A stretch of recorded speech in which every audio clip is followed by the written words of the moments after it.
I wasn't afraid of death. Maybe if I was afraid of death, it was like maybe how I'd go. No one wants to be lit on fire. No one wants to go out in pain. Well, that happened to me. Probably the worst way you might want to go and be awake through the whole thing. Yeah. And it wasn't that bad at all. That's the worst that it is. There's something interesting about being awake through it all. And thank goodness I was, Chris, because there's no breathing happening. And that was why the book's called My Next Breath. It was such effort because all the rib cage was crushed and popped the lung, and the eye is out. So I'm looking at my left eye with my right eye. So it's instead of panic, it goes into much more of a body inventory.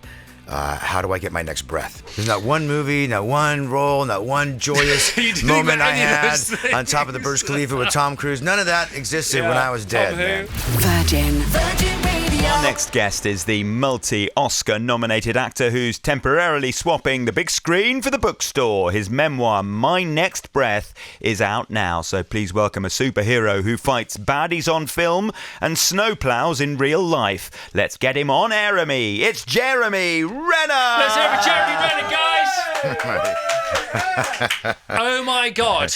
Good morning, guys. As I live and breathe, and thank God as you live and breathe. That's right. Oh my God, Jeremy, what a book, man. Oh, yeah. It's pretty interesting, isn't it? Jeez, I've said it several times on the show today already. I've watched many movies from behind my hands, when you can hardly bear to look at the screen. Yeah. And maybe documentaries and biopics as well. But I've never read a book through my hands. I read books for a living. Yeah. I read minimum 3 a week. I've never read a book. Literally, I could bear to read the next sentence. Yeah.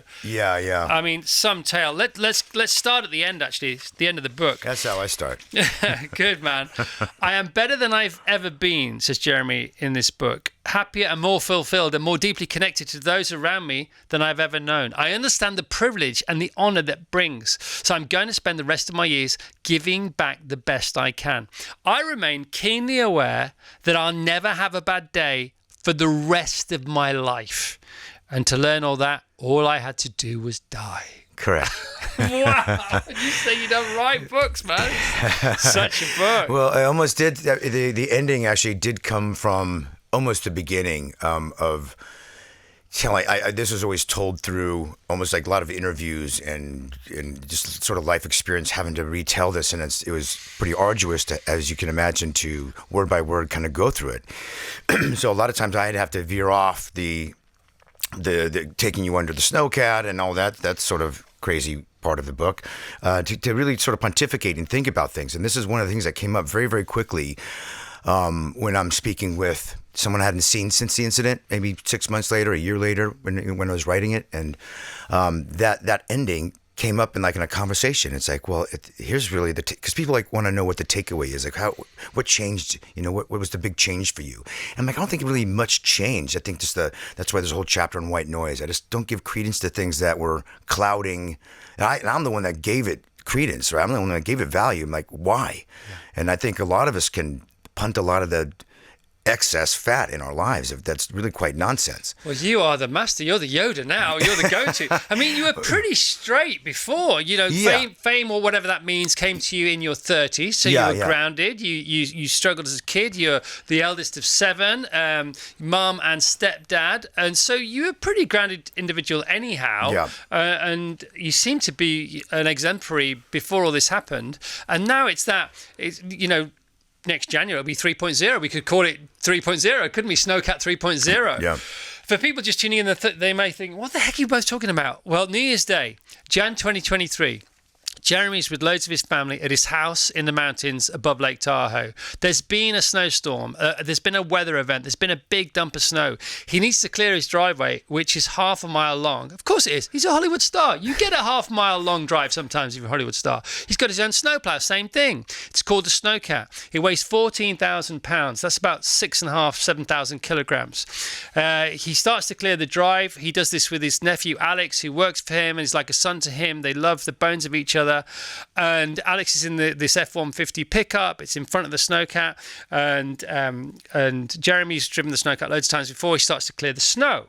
He then steps out of the Snowcat to do something, and then he realizes the Snowcat starts to hurtle towards his nephew. He can't think about it. He doesn't have time. He tries to dive back in the cab because it's almost certainly going to kill Alex. There's a big red emergency button that you bang on these things, which stops everything, and the brakes automatically come on, and hopefully that's what's going to happen. Jeremy misses the cab, lands in front of the snowcat, gets run over by the snowcat, gets crushed, starts to bleed out on the drive, and dies. Is this about right so far? Yeah, that's about right. Yeah. You remember that more vividly than you do the next 2 or 3 days subsequently. Correct. Do you want to sort of pick up from there and speak to whatever you want to? Yeah, it's interesting. It's the first thing that I started writing in the book because it's the most difficult and something that nobody knew. It's not something I wanted to go through. Like even Alex, who was there, because he was with me for the next 45 minutes and pretty much every day since. But he doesn't know when I tell in the book, because I'm awake through this whole thing. A lot of times in big traumatic sort of crushing injuries or accidents, a lot of times you go unconscious, you wake up in a coma and these type of things. Well, I was awake for the whole thing, so I had to take everyone with me under it because it was a very specific, slow thing that happened. It was fast. It's still like 10 seconds, but when your eye comes out, crushes your skull and your face and all the bones. It's and people wonder what is that feeling? It's like it becomes like you're melting, you're on fire, you're drowning because you're not breathing. It's all these things, and you just remember the immense pressure and then release of like just it's an immovable force and something that's you think you can't break, but like your skull's giving way. It's like and you're screaming, no, how do you stop that, right? So there's something interesting about being awake through it all. And thank goodness I was, Chris, because, there's no breathing happening. And that was why the book's called My Next Breath. It was such effort for the breath to come out and to come back in because all the rib cage is crushed and popped the lung and, the eye is out. So I'm looking at my left eye with my right eye. So there's a lot of confusion, as you can imagine. So it's instead of panic, it goes into much more of a body inventory. How do I get my next breath? And so you don't panic. It's just more about, because if you don't breathe, that's the first and foremost thing, because you're going to pass out, then your organs fail, then you're going to die. So let me focus on pushing out air with all my might. And mind you, I don't know this, but all my lungs are sticking out of my skin, 14 breaks in my rib cage. It's completely crushed, and my shoulder's crushed, and face is crushed. So you're just trying to get air. No matter, who cares that the eye's out and that the legs are all twisted up like a pretzel. We'll deal with that later. Yeah, I'll deal with that later. So you start to do like a checklist. It's like, prioritize things. I'll worry about it later. But it is important that the eye's out. I kind of rolled on it and put it on the ice, right? And I did. I laugh even at it. It's like, I might as well put that thing on ice while I'm here. I'm like trying to get my breath. And by the way, all rules. There's no rules to this, and there's no script. There's no directions. There's no way you can do anything you want at this point. All bets are off to anything and everything, and to get it. I can equate like getting a breath. A conscious breath that we might do is just like a deep breath, and you might yawn because you need more O2 in your body or whatever. That's maybe a more conscious breath, but otherwise we just do this reflexive breathing. It just sort of happens, but it's like doing a one-arm push-up. It's just agonizing, just to gutturally squeeze air out, just to suck air back in, and then another, and then another, and then another, and it's just such the effort, and that was the beginning of the narrative of the book. And if you zoom out and why it's my next breath, it goes into a lot of different reasons and how it kind of all ties together, but how essential our breath is and how we have control of our perspectives in our lives. It's like the more zoomed out sort of perspective on the book and things learned from recovery and dying and coming back and such. Yeah, so we can talk about all that. We've got time to talk about all that, the gamifying of recovery, the goals. You going back to work, falling asleep on the set of American Kingstown because you just did, because you weren't really ready for it. But thank God you went back to work. And by the way, this is a guy who's died. I'm now talking to Jeremy Renner. He's died. He knows what it's like to die. He didn't fear death before he died. Anyway, He fears it even less now. He can tell you what it feels like, or at least what it felt like. For him to die. But also, when are you going to interview anybody ever again who has escaped an ICU ward via an ambulance they used to own? I know. Talk about about the stars aligning. It's just, this is one of the strangest stories ever. It's strange anyway that you survived. Yeah. But how you survived, why you survived. Your mum's antenatal classes when you were 12. Yes. This is to do with breathing. There's a whole chapter on this. Yeah. Without you being dragged along to those crazy water birth classes or whatever they were. Yeah. You may not be here today. Yeah, correct. Yeah, that's a huge. That's something that came in again, well into writing the book. And as I was talking to, I used a guy that helped me just do interviews. By the way, good job. What's his name? Oh gosh, we need to find out. I'll give him a name check because he's done a great job. Yeah, it's wonderful. And at any rate, so it came. He's like, you didn't think this would be like pertinent to the thing? I'm like, well, look, we're unpacking stuff here. Look, I got a lot on my plate, so give me a break. But yeah, it's the obvious thing, But so what kind of breadcrumbs that were kind of laid that led me to be prepared for something like that was not something how I think, but. Because no one's think they're getting crushed by a giant machine, right?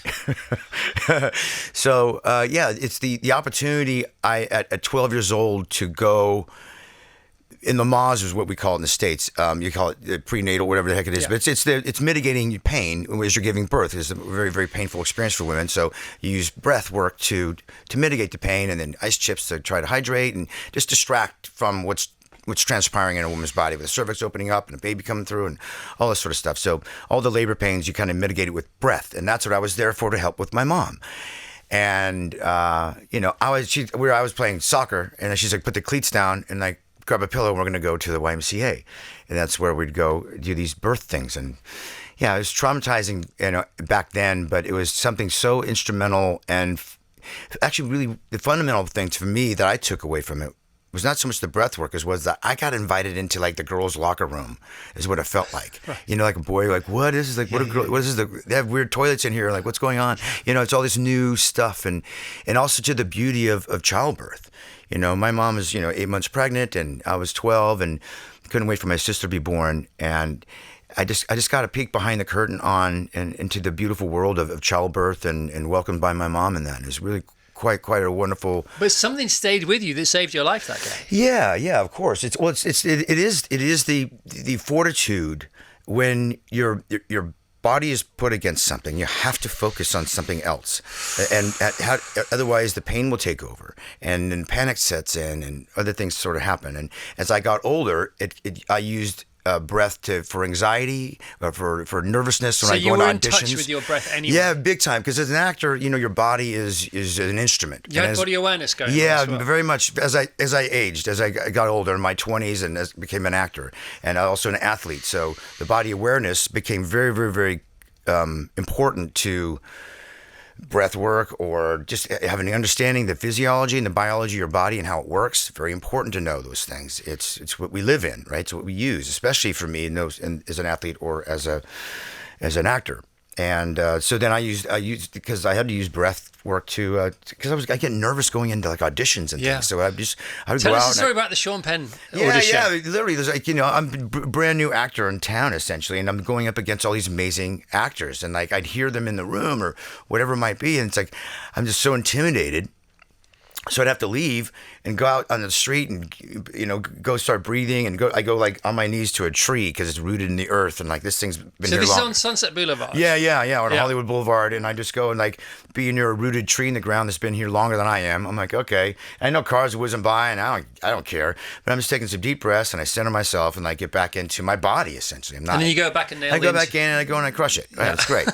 You get the gig. But if you don't, you get all in your head about things. Breath is everything. Breath is just because we do it automatically, it's not the point. Right. Because people think when you yawn, it's because you're tired, and it's not the case. You just need more O2 in your body. Well, thank God you were aware of it. But again, your wonderful nephew Alex, who was like a son to you, and I mean, what a bond you had before. Anyway, what kind of a bond you have now? Yeah. And then there was the neighbor who was a pilot, and then his wife who just suffered a bereavement 24 hours before. She was a nurse, and she comes on, and then the emergency call, which is on the audiobook with the EMT gang, and she's able to describe the injuries because she's without any one of these bricks missing, the wall is no longer goner, here. yeah. You're Goner, a goner, man. goner. And as Joe Rogan said last week when he was talking to you, 25 years ago you would have been dead anyway because the medical science wouldn't have been able to help you as it has done. Yeah. Then you were airlifted out, Yeah. and then was it Mount Sinai? Where did you go? Which Renown. Renown first. And then the first 24 hours crucial care, and your mate is part of an EMT, an emergency medical team, and he says to one of your relatives, "We did what we could," which is code for, I don't think he's going to make it. Yeah, he's a guy that when they stab your chest like they do in a movie or something with a pen, but they had the real proper equipment. And that's to let the pressure release the pressure. Yeah, I think it was to let the pressure out on the lung that was popped. You don't got to ask them, but he had the inside scoop of. I only know this because I talked to him afterwards. That about that information. So. He didn't think I was going to make it. So, I don't think anybody thought I was going to make it, apart from you. Right. I mean, we could go all over. As you can see, I've never made more notes in a book. You can see them here, Jeremy. I mean, it's just this book I literally couldn't put it down. It was like, not now, kids, not now. My wife was back home earlier. Not babe, not now. She said, what the heck are you reading? I said, you're going to find out tomorrow on the show. Let's fast forward to a fun bit of the book, which is you. How on earth did you own the ambulance you escaped in, but not at the time you escaped in it? And where did you escape from? Why did you escape? Give us the 360 on that. Yeah, really interesting, right? It's a crazy story. I did a show called Renovations, and it was about repurposing purpose-built vehicles, and ambulance would be one of those things, or a fire truck or a city bus. And so I had a few ambulances, and I drove that ambulance up with my buddy Rory, who's a best friend of mine. He's in the book, and we drove that up from Los Angeles, where I got it at an auction, up to 7-8 hours up into Reno, and then ended up donating it to a fire department, and then they kind of fixed it up. At any rate, so I remember driving it, and I never thought I'd be a patient in it. You know what I mean? Cargo. I wouldn't think I'd be sitting in the back seat on the gurney.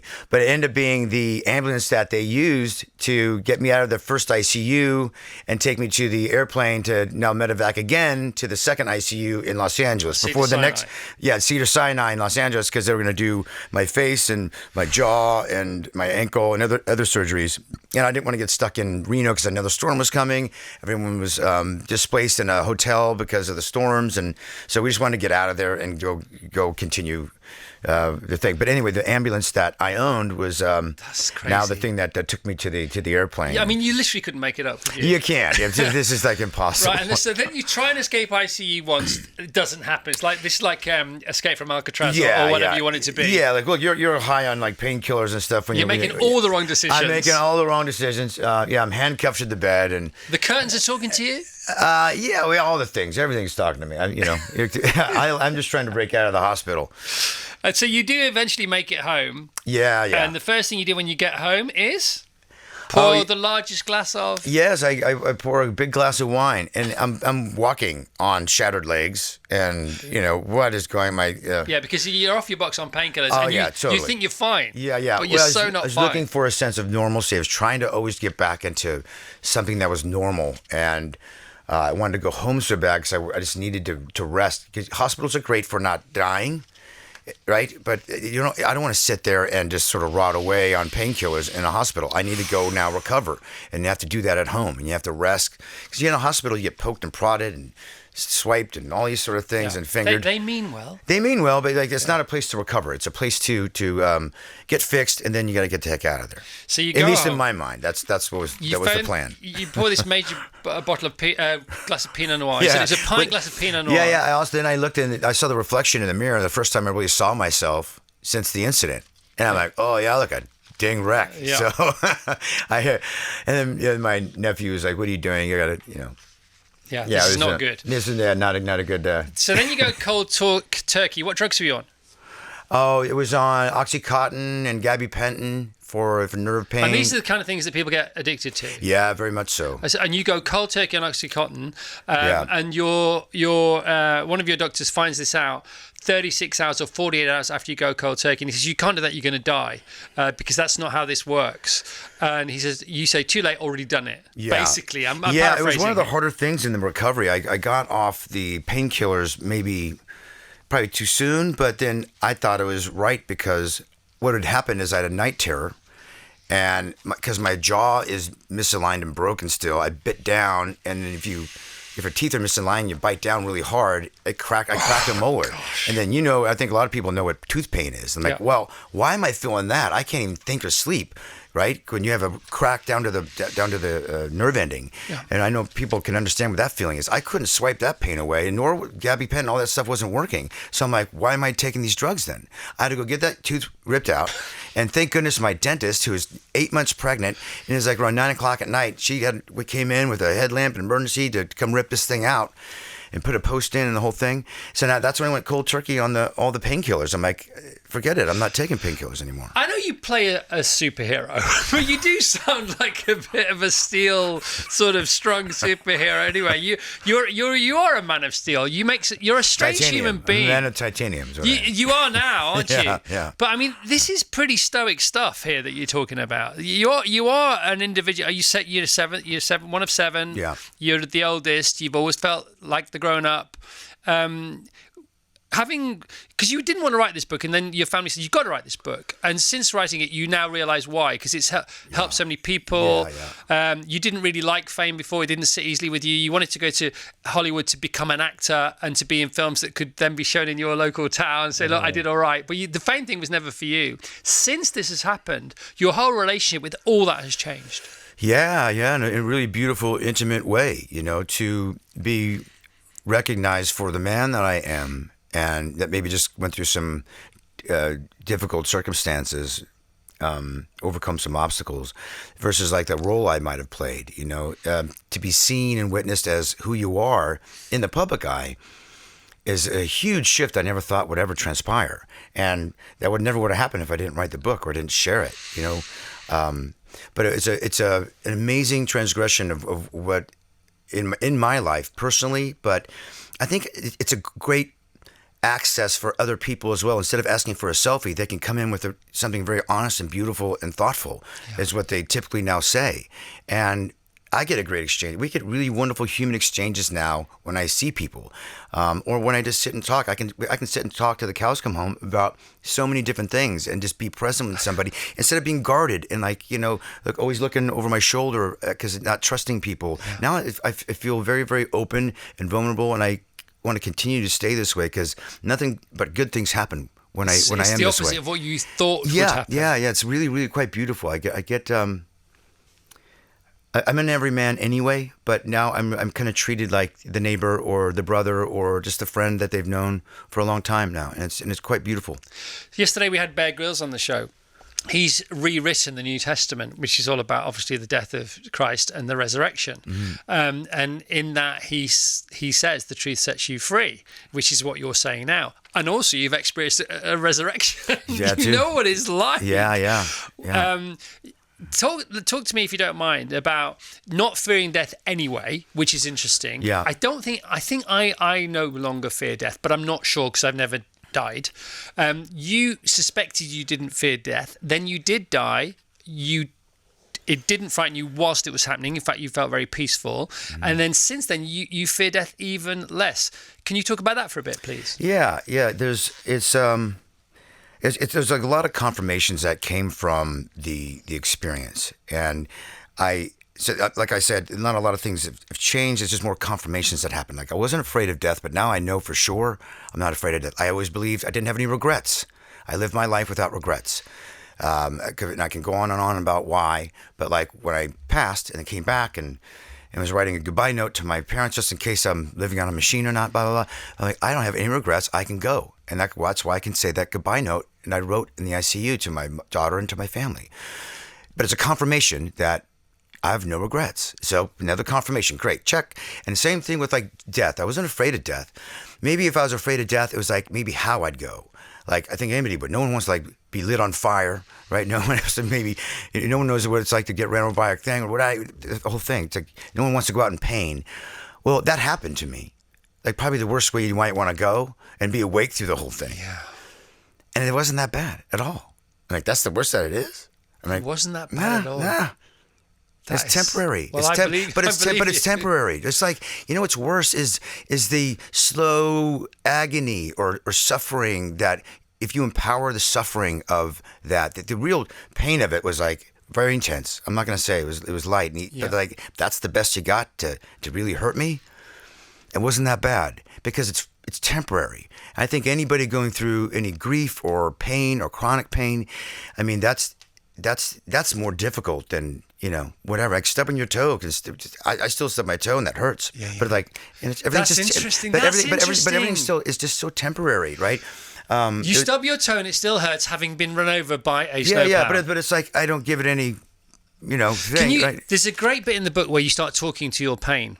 Yes. Can you yeah. tell us about that, please? Yeah, that's like it's an agreement about changing the neural pathways of pain and how our bodies or our mind receives the pain. Our bodies are trying to protect itself, and it's a beautiful thing that our bodies try to do. If we listen to our bodies and we have an agreement with our bodies, and we can get through it faster. We can make it more temporary. The pain, okay, they're just pain signals. Like why I did it, I had to like talk to my leg because my leg is made of titanium. The bone is broken and shattered because the foot twisted around like 5 times and it's completely just gone, right? Spiral. So they were talking like one doctor's like maybe we just lop it off and a thing, blah blah blah. All these things were happening, so they ended up just putting a titanium rod down, so this giant kickstand in my my leg, right? And so I have to move it. The doc says like, look, you have to move this because otherwise you might as well just lop it off because it'll just be a stiff leg. You have to move it or you're going to lose it. Yeah. So in order to move it, I have to stand on it and like get my ankle going and do this whole thing. And it's screaming at me like it's broken. And I'm now like, no, look, leg, you're not broken. You've been replaced. Okay. So I literally had to like go kind of crazy to like remove this leg and talk to it like it's a partner of mine. Like you got to work with me here. I'll receive the pain signals that you're saying, but then I'm going to swipe them away like it's just a notification. And it took about 28 days of this kind of psycho sort of relationship with my leg. I'm just like, I got nothing else to do, by the way. I'm just laying in a hospital bed in my house, screaming at my leg, not to scream at me. Right.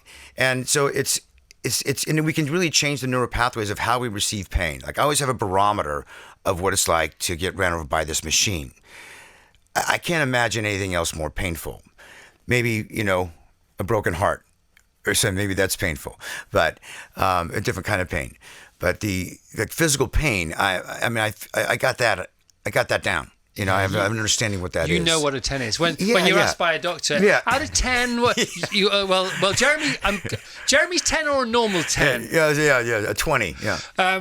You say it's the most pain you've ever experienced. What about the unscrewing of those 4 screws in your face? Yeah, that's like more of like the beginning of a horror film or the soundtrack to. Can you give us 30 seconds on what I'm talking about? Yeah, please? this is like not well into the recovery, probably 6 weeks, 7 weeks, and it was for my jaw. They had screwed these screws into my skull and into my jaw. Phillips screws. 4 of them, yeah, these like just regular Phillips screws, right? Whatever, and they had rubber bands and all that stuff. But anyway, I was happy to get them out. I just didn't think about how they were going to get these things out. Now I'm doing pretty good at this point. I'm not on painkillers. I'm not anything. I'm in a wheelchair and I'm getting around. But they take these screws out with like it's a screwdriver and with no warning or anything. They start to what? Yeah, I didn't think. It's like carpentry.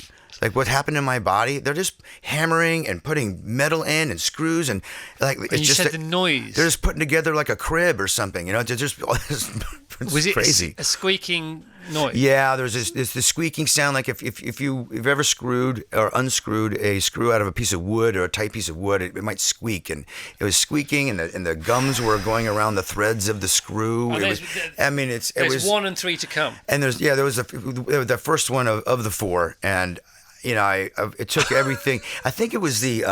Sorry, I'm laughing, but it's only because I'm nervous. It's all right. It's the visual. I'm getting sweaty. It was probably the worst part of, like coming off the OxyContin and the screws getting out. I think were the worst part of my recovery because they were short-lived. Yeah. Getting off OxyContin was crying for 3 days straight. And not stop crying for 30 and then not sleeping. And then the screws, even though that was only 10, 15 minutes, it was that was more nightmares and night terrors than I ever wanted to have in my life. Jeremy, seriously, man, you got to stop this now. Enough already. I know.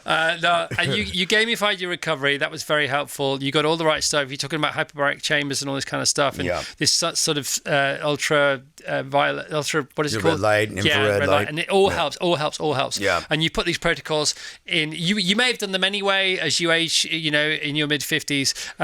But you have learnt so many things. You do allude to the fact that you wouldn't swap this experience now if you were given the chance because it's changed you and it's given you that second life, which is the real life. It is. We all have this experience, the hero's journey of living one life and then realising, actually, no, that's not the way to live it. You change your life and then the second life is the one that you can really dive deep into. You had a sort of fast forward. We wouldn't choose that. But you had to fast forward to that experience. Yeah. You gamified the recovery.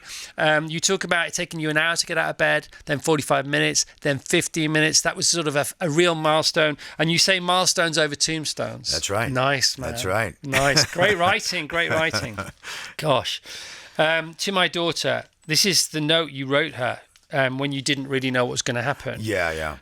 My everything, my only thing, my number one.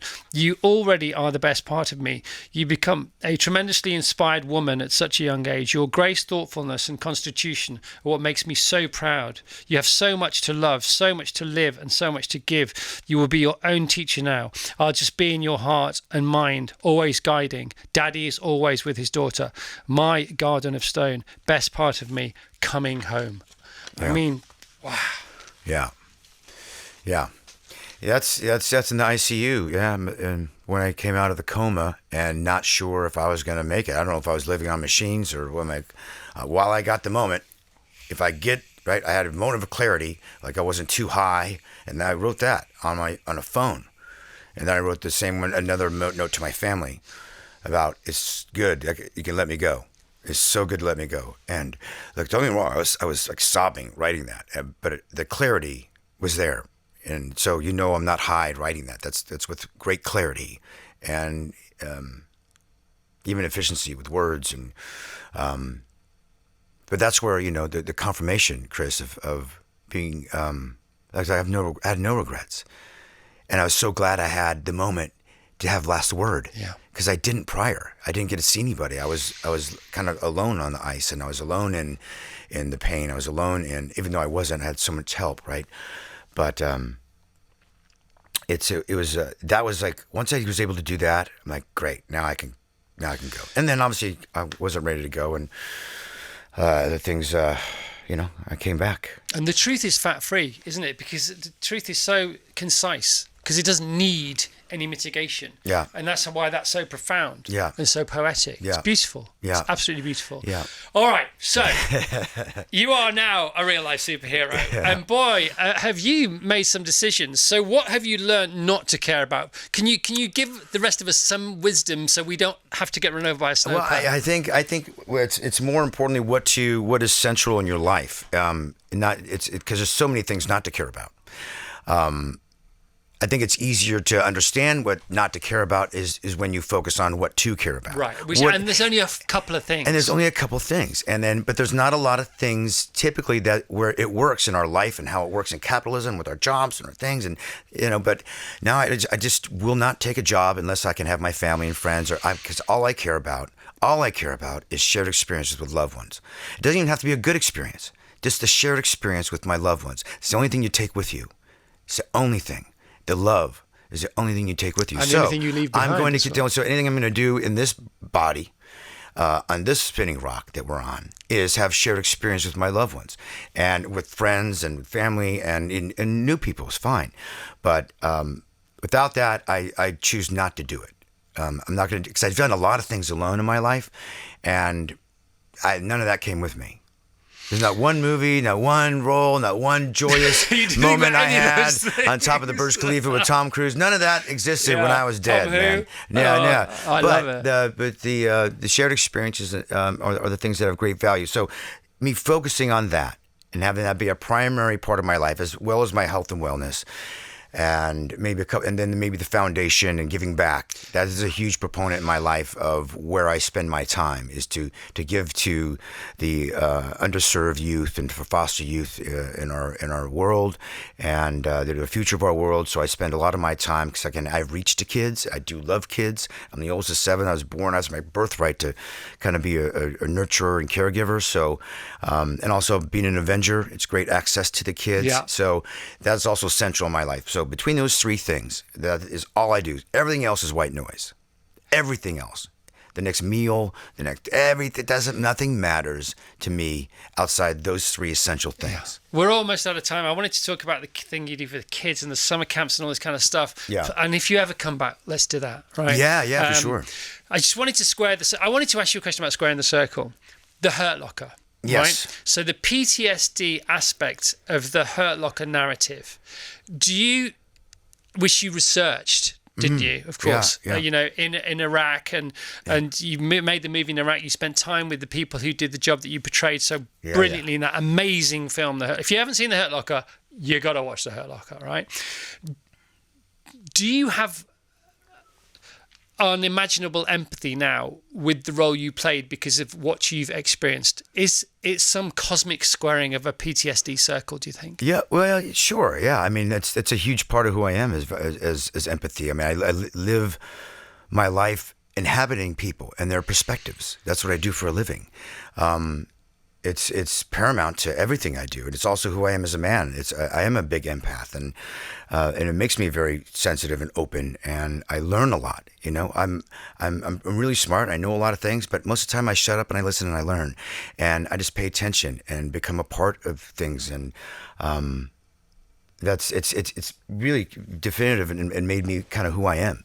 And that movie was, I mean, I went and got to go live for a year with building bombs and taking them apart with guys that do it for a living, and understanding the nature of that, and also just being over doing a movie in wartime, and about it was a pretty immense time, crazy time, difficult time, but I take with me a lot of, like, that movie is not really a movie. It became sort of a bridge between soldier and civilian life, and it affected so many people, because we had a year and a half with that film before we released it to all the military bases, and got to share this narrative, and they got to share their stories with us, and how it really was so helpful for them, and it kind of took on its own thing, man, and we're so blessed to have kind of had that. When was that? What year? That was 2008 when we shot it, and then we had spent a year and a half kind of showing it around, and then released this small little movie we didn't know was going to happen, and